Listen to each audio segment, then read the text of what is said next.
Now, since arriving in your beautiful country, I've also been enjoying your Australian food. And just last night, I had my first taste of abalone. And no doubt you folk are aware that the abalone is a simple marine gastropod mollusk. And as such, it has no obvious brain structure, a characteristic it shares with many members of the US government. It has been suggested that as Adelaide becomes more and more of a sophisticated defence hub, it will attract increased interest from overseas spies. Now, this of course, is undoubtedly true. It goes without saying. However, think of the upside to this. Just like everybody else, spies need to eat, they need somewhere to sleep, they need somewhere to send their children to school. Spying can be good business, even for those being spied upon. Some of these flavors could cater for very specific niche markets. And I'm sure y'all here are familiar with well-known niche market segments, such as dinks, double income, no kids, and lombards, which means lots of money but a right dickhead. In fact, the former head of the French Leadership Academy, Charles Gateau, he once said that the effective leader takes eagles and teaches them to fly in formation. Actually, when I last mentioned that quote, some clever person in the audience did point out that although eagles may soar, it is equally true that weasels don't get sucked into jet engines. But Breakfast in Bed's main discovery concerns the healing powers of the llama call.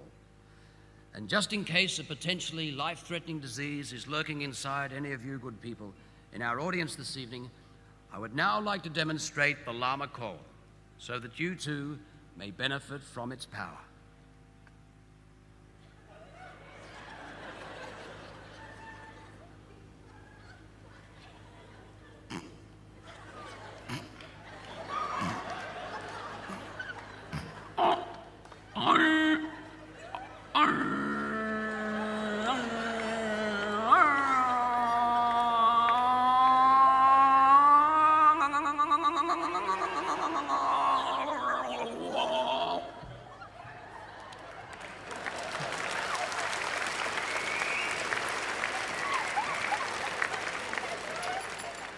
Because if you do communicate clearly, then all of your KPIs should be A1, a true reflection of a positive relationship between the ATO, the ACNC, the NDS, the NDIS, the NDIA, the NIACC, and the QUT-ACPNS.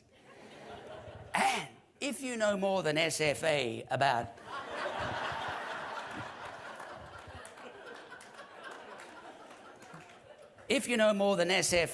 CDC, CSR, CAs, CMTs, and CEOs in terms of the ROI on NFPs, DGRs, AGMs, SGMs, and TORs, as they affect M&As, MOUs, PBIs, PAFs, and PUAFs in the ACT CBD, then instead of being RS, you should be okay.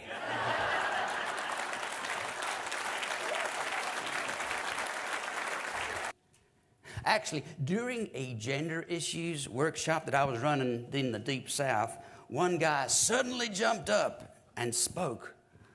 Clearly, he had had an epiphany or too much to drink.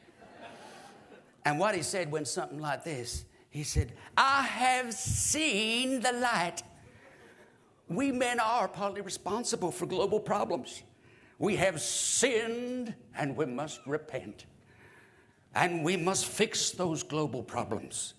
Society needs men to fix those global problems as only men can, using their natural masculine attributes such as humility, empathy, lack of ego, and almost pathological willingness to accept blame and criticism, and an absolute passion for listening deeply without interrupting.